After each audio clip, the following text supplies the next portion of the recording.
Sinking of the Titanic. Written in the year 1912. By J. Henry Mowbray. Narrated by Ambience World. Chapter 6. One man stands out in a most unenviable light, amid the narratives of heroism and suffering, attending the great Titanic sea tragedy. This man is J. Bruce Ismay, managing director of the White Star Line, who, according to accounts of survivors, made himself the exception to the rule of the sea, women first, in the struggle for life. Some of these survivors say he jumped into the first lifeboat, others that he got into the third or fourth. However that may be, he is among the comparatively few men saved, and the manner of his escape aroused the wrath and criticism of many. A woman with a baby was pushed to the side of the third boat, says one survivor. Ismay got out. He then climbed into the fourth boat. "I will man this boat," he said, and there was no one who said him nay. Mr. Ismay was in the first lifeboat that left the Titanic, declared William Jones, an 18-year-old stoker, who was called to man one of the lifeboats. Jones comes from Southampton, England, and this was his first ocean voyage. He left the Carpathia tottering. "There were 3 firemen in each boat," he said. "I don't know how many were killed in the boiler explosion, which occurred after the last lifeboat had put off. I saw 4 boats, filled with first cabin passengers, sink. In the boat I was in, 2 women died from exposure. We were picked up about 8 o'clock." Mrs. Lucian P. Smith, of Huntingdon, West Virginia, daughter of Representative James Hughes, West Virginia, was in the third boat that was launched, and in that boat was Mrs. John Jacob Astor. "My niece saw Mr. Ismay leaving the boat. He was attended by several of the crew and every assistance was given him to get into the boat," says Mrs. Smith. "And when the Carpathia finally came along, and rescued the shipwrecked passengers, some of the crew of the Carpathia, together with men of the Titanic, actually carried Mr. Ismay to spacious rooms that had been set aside for him. As soon as Mr. Ismay had been placed in this stateroom, a sign was placed on the door, 'Please don't knock.'" According to Mrs. W. J. Cardezza, of Philadelphia, who gave her narrative after she had arrived at the Ritz-Carlton, with T.D.M. Cardezza, J. Bruce Ismay was not only safely seated in a lifeboat before it was filled, but he also selected the crew that rowed the boat. According to Mrs. Cardezza, Mr. Ismay knew that Mr. Cardezza was an expert oarsman, and he beckoned him into the boat. Mr. Cardezza manned an oar, until Mr. Ismay's boat was picked up about 2 hours later. The White Star Line, through Ismay, disclaimed responsibility, saying that it was an act of God. Ismay defended his action in taking to the lifeboat. He said that he took the last boat that left the ship. "Were there any women and children left on the Titanic when you entered the boat?" he was asked. The reply was, "I am sure I cannot say." J. Bruce Ismay described to a reporter how the catastrophe occurred. "I was asleep in my cabin," said Mr. Ismay, "when the crash came. It woke me instantly. I experienced a sensation, as if the big liner was sliding up on something. We struck a glancing blow, not head-on, as some persons have supposed. The iceberg, so great was the force of the blow, tore the ship's plates halfway back, I think, although I cannot say definitely.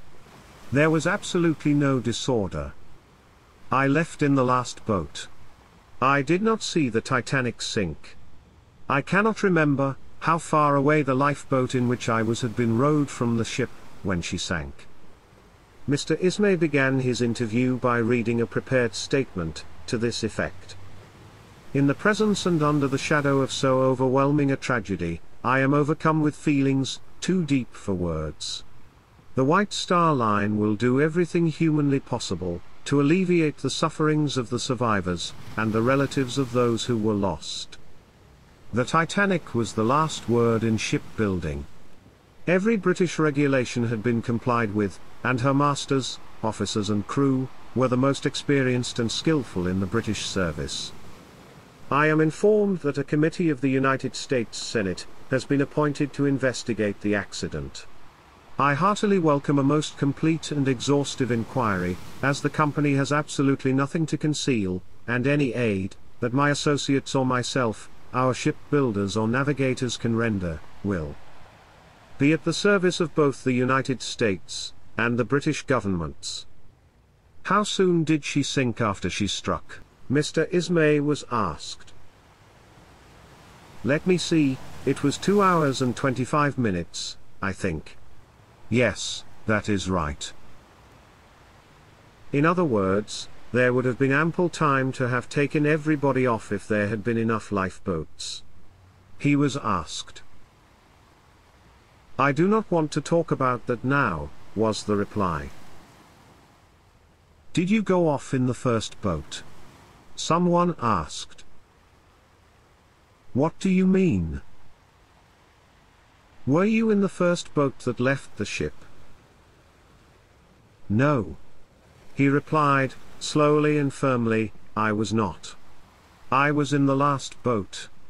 It was one of the forward boats. Did the captain tell you to get in the boat? No. What was the captain doing when you last saw him? He was standing on the bridge. It is not true that he committed suicide. No, I heard nothing of it. Mr. Ismay was asked to explain the delay in the sending of the news of the wreck from the Carpathia. He said, I can't say anything about that now, except that I sent the first telegram, announcing what had happened, to Mr. Franklin, about 11 o'clock on the morning that we were picked up. I am told that that telegram did not reach its destination here until yesterday. In response to requests for more details, Mr. Ismay said, I must refuse to say more until tomorrow, when I appear before the Congressional Committee. For God's sake, get me something to eat. I'm starved. I don't care what it costs, or what it is. Bring it to me. This was the first statement made by Ismay, a few minutes after he was landed on board the Carpathia. It is vouched for by an officer of the Carpathia. This officer gave one of the most complete accounts of what happened aboard the Carpathia, from the time she received the Titanic's appeal for assistance, until she landed the survivors at the Cunard Line pier. Mr. Ismay reached the Carpathia in about the 10th lifeboat, said the officer. I didn't know who he was, but afterward, I heard the others of the crew discussing his desire to get something to eat, the minute he put his foot on deck. The steward who waited on him, Maguire, from London, says Mr. Ismay came dashing into the dining room, and, throwing himself in a chair, said, Hurry, for God's sake, and get me something to eat, I'm starved. I don't care what it costs or what it is, bring it to me. Maguire brought Mr. Ismay a load of stuff, and when he had finished it, he handed Maguire a $2 bill. Your money is no good on this ship. Maguire told him. Take it, insisted Mr. Ismay, shoving the bill in Maguire's hand. I am well able to afford it. I will see to it that the boys of the Carpathia are well rewarded for this night's work. This premise started Maguire making inquiries as to the identity of the man he had waited on. Then we learned that he was Mr. Ismay. I did not see Mr. Ismay after the first few hours. He must have kept to his cabin. The Carpathia received her first appeal from the Titanic about midnight. According to an officer of the Titanic, that vessel struck the iceberg at 20 minutes to 12 o'clock, and went down for keeps at 19 minutes after 2 o'clock. I turned in on Sunday night, a few minutes after 12 o'clock. I hadn't closed my eyes before a friend of the chief steward told me that Captain Rostron had ordered the chief steward to get out 3,000 blankets, and to make preparations to care for that many extra persons. I jumped into my clothes, and was informed of the Titanic. By that time, the Carpathia was going at full speed, in the direction of the Titanic. The entire crew of the Carpathia was assembled on deck, and were told of what had happened. The chief steward, Harry Hughes, told them what was expected of them. "Every man to his post, and let him do his full duty, like a true Englishman," he said. "If the situation calls for it, let us add another glorious page to British history." After that, every man saluted, and went to his post. There was no confusion. Everything was in readiness for the reception of the survivors, before 2 o'clock. Only 1 or 2 of the passengers were on deck, one of them, Mr. Beechler, having been awakened by a friend, and the other, because of inability to sleep. Many of the Carpathia's passengers slept all through the morning, up to 10 o'clock, and had no idea of what was going on. We reached the scene of the collision about 4 o'clock. All was black and still, but the mountain of ice just ahead told the story. A flare from one of the lifeboats some distance away was the first sign of life. We answered with a rocket, and then there was nothing to do but wait for daylight. The first lifeboat reached the Carpathia about 5:30 o'clock in the morning, and the last of the 16 boats was unloaded before 9 o'clock. Some of the lifeboats were only half filled, the first one having but 2 men and 11 women, when it had accommodations for at least 40. There were few men in the boats. The women were the gamest lot I have ever seen. Some of the men and women were in evening clothes, and others among those saved had nothing on but night clothes and raincoats.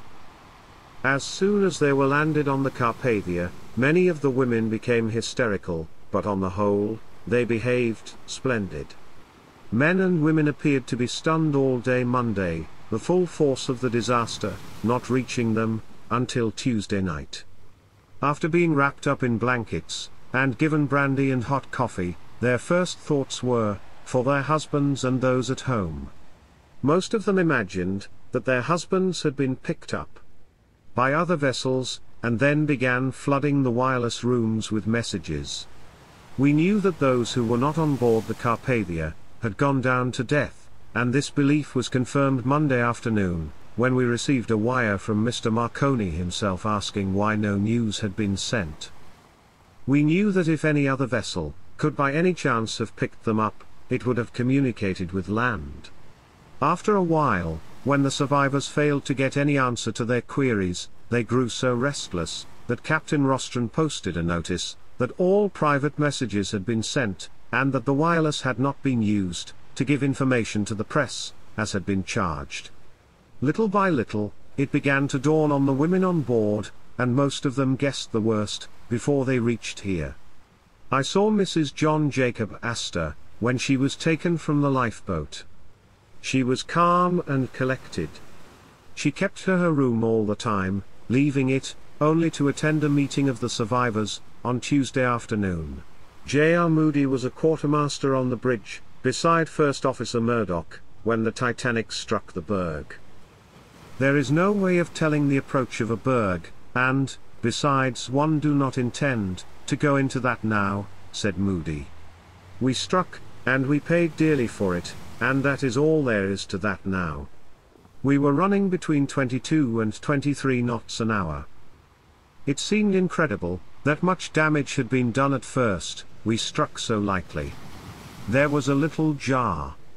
Almost immediately, though, Captain Smith rushed to the bridge and took charge.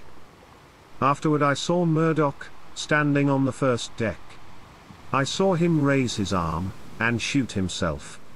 He dropped where he stood. As far as Mr. Bruce Ismay goes, he was in the second boat that left the Titanic. The first boat swamped.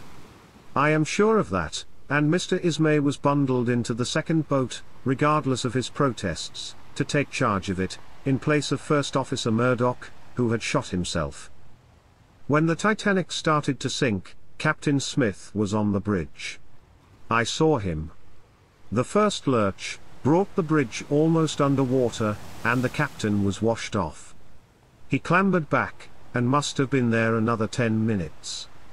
When the bridge sank slowly down, and he was washed off for the second time, a boat tried to make back to him, but he waved for it to keep back. The last anybody saw of him, he was fighting his way back to the Titanic. He drowned fighting to reach her. J. Bruce Ismay never showed himself once, during the whole voyage, and on the voyage on the Carpathia. We never saw him from the time the vessel took up the survivors, until we reached the dock. Personally, I do not think that Captain Smith was responsible for the high rate of speed at which the Titanic was traveling when the ship foundered. I kept a record during the voyage. From noon of Saturday to noon of Sunday, the Titanic traveled 546 knots. I believe they were trying to break records. When the crash came, the boat was traveling at top speed. This was the statement which Henry E. Stengel gave early today at his residence, 1075 Broad Street, Newark, New Jersey. Shaken with the horrors of the wreck, and the nerve-wracking voyage, on the rescue ship Carpathia, Mr. Stengel spoke in stern terms of the recklessness, which made the accident so appalling. Although it was near to midnight, when he and his wife reached Newark, there were 100 friends waiting to receive them, all of whom hung breathlessly on the recital of the perils, which the two escaped. Mr. Stengel and his wife had one of the most remarkable reunions of any persons on the ship. The two did not escape in the same boat. Mrs. Stengel being in the first launched, while her husband was in the very last boat, from the starboard side. Mrs. Stengel looked many years older than when she left the other side a few weeks ago, and was even more emphatic than her husband, in criticism of the shortcomings of the White Star officials. There was absolutely no water in our boat. We would have died of thirst, if rescue had not been near at hand, she said. One understand, it was the way in all the other lifeboats, few of which even had lanterns.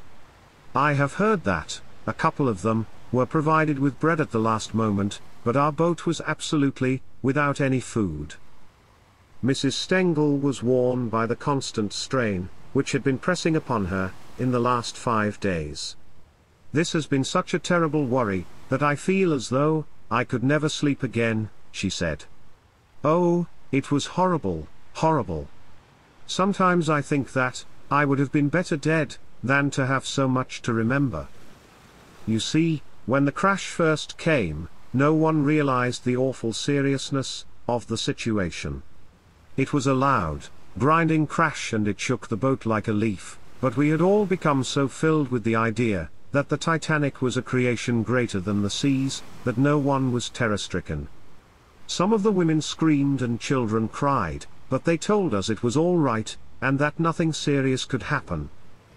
I was just preparing for sleep when the crash came, and throwing on some clothes, I rushed on deck with my husband. In a short time, we were told that the women would be sent in the boats. I did not want to leave my husband, but he laughed and told me that the boating was only temporary. There was very little confusion when we put off, and the men in the first and second cabins were absolutely calm.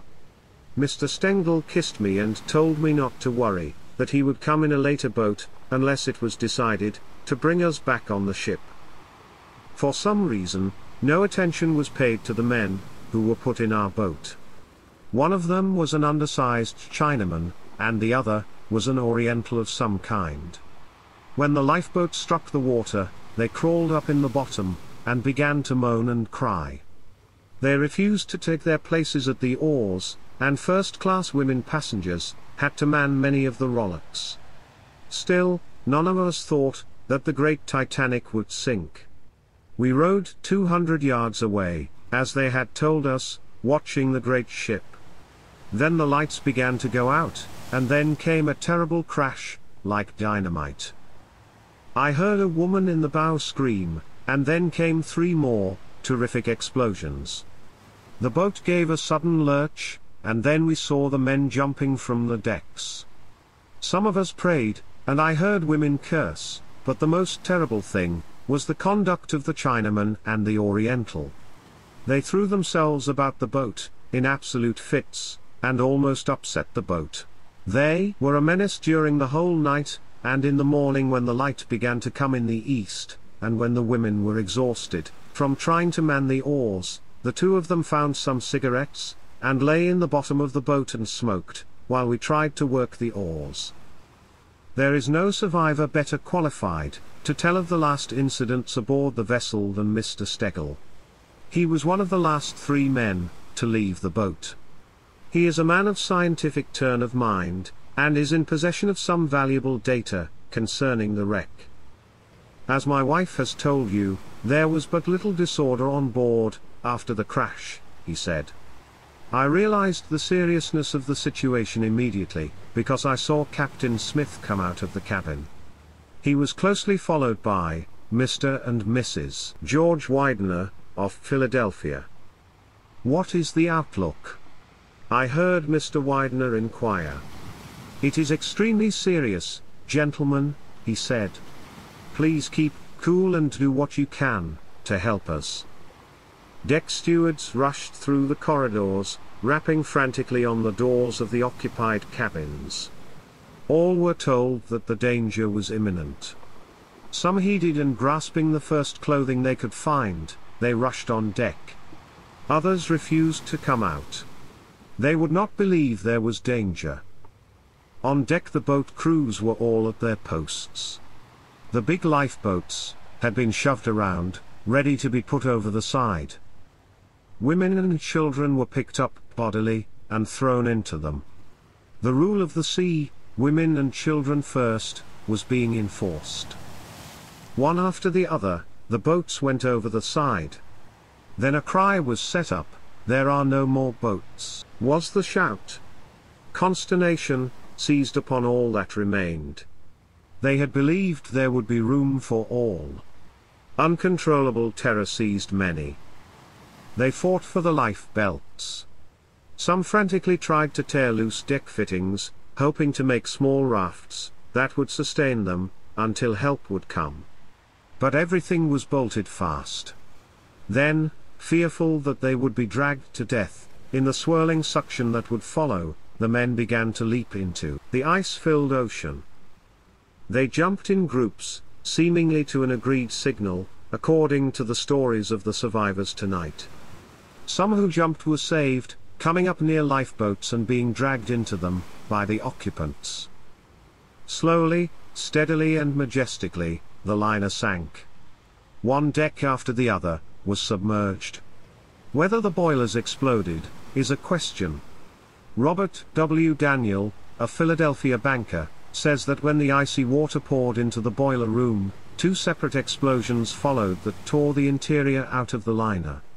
Others say they did not hear any explosions. Pistol shots were fired. Some survivors say they were fired at men who tried to force women and children out of the way. No one who claimed to be an eyewitness to the shooting could be located. One account related in circumstantial detail that the captain and his first officer shot themselves, but Daniel and other passengers positively say they saw the white-bearded, grizzled face of the veteran mariner over the top of the bridge just before the railing disappeared. They say that not until then did he jump into the ocean to drown in the suction that marked the last plunge of the Titanic. The plight of the survivors in the boats was pitiful in the extreme. Few of the women or children had sufficient clothing, and they shivered in the bitter cold blasts that came from the great field of ice which surrounded them. The birds and cakes of drift ice crashed and thundered, bringing stark terror to the helpless victims. Frail women aided with the heavy oars, tearing their tender hands until the blood came. Few of the boats were fully manned. Sailors had stood aside deliberately, refusing life that the women might have a chance for safety, although their places were in the boats. Daybreak found the little flotilla bobbing and tossing on the surface of the ocean. It was not known whether help was coming. Panic seized some of the occupants. Some of the women tried to jump into the water and had to be forcibly restrained. The babies, little tots, just old enough to realize their position, found themselves heroes. They set an example, which moved their elders to tears, as they told of it tonight. Some tried to comfort their stricken parents. Finally, off in the distant horizon, a sailor in the leading boat discerned smoke. "We are saved," went up the cry, and the rescue came just in time, for before the Carpathia had taken aboard the occupants of the last frail craft, the waves were increasing in height, kicked up by the wind that bad increased, with the rising of the sun. All were tenderly cared for on the Cunard liner. The regular passengers willingly gave up their cabins to their unfortunate refugees, medical aid was forthcoming, and nothing left undone that could relieve the distress. It was his face, more than anything else, which made me fearful, continued Mr. Stengel. He looked like an old man. I heard him give instructions to his officers, and they took their stations at the boats. I did not see anyone shot during the whole wreck. They fired 3 shots in the air, to show the steerage men that the guns were loaded, but I was on the boat almost to the last, and I didn't see anyone shot. The boat which saved me was not a regular lifeboat, but a light emergency boat. There was a great rush for it. By the time it was launched, the first fear had subsided. It was the last to be lowered from the starboard side. The Titanic seemed to be floating safely, and a lot of people preferred it to the flimsy-looking rowboats. A deckhand told me that there was a vacant place in it. There I found Sir Cosmo Duff Gordon, Lady Duff Gordon and their maid, Miss Francatelli. Just as the boat was being lowered, Mr. A.L. Solomon jumped in. We had gone but a little way from the ship, when the first boiler explosion came. It was followed in quick succession by 3 others, at intervals of about 1 second apart. In the boat which harboured Mr. Stengel were 3 stokers, and 2 members of the steerage. Mr. Stengel told graphically of the last plunges of the ship and its final sinking. He declared that there was a little eddy, and no whirlpool, when it sank. Many of the men on the Titanic jumped into sea before the decks were awash. In telling of the long night on the sea, Mr. Stengel gave great credit to a member of the crew, who had taken 3 green lanterns on board, just as the small lifeboat was manned. He said that it was the only beacon which the other lifeboats had for guidance, and said that without it, many more would surely have been lost. Mrs. Stengel spoke particularly of the calmness of the night. When the sun rose there was not a ripple on the water, she said. It was as calm as a little lake in Connecticut. Words cannot express the wonderful, terrible beauty of it all. But of course, I couldn't appreciate it, because I thought my husband had gone down in the sea. The shout of land, ever uttered by an explorer, was not half so joyful as the shout of ship, which went up when the Carpathia appeared on the horizon that morning, she said. The first dim lights which appeared were eagerly watched, and when it was really identified as a ship, men and women broke down and wept. The reunion of Mr. and Mrs. Stengel was on the Carpathia. Each was mourning the other as lost, for more than an hour after they had been on the vessel, when they met on the promenade deck. Their separation and subsequent reunion was generally considered one of the most remarkable in the history of the wreck. If you are enjoying Ambience World's narration of the sinking of the Titanic, please consider subscribing and hitting the notification bell, so that you will not miss out on the next chapters.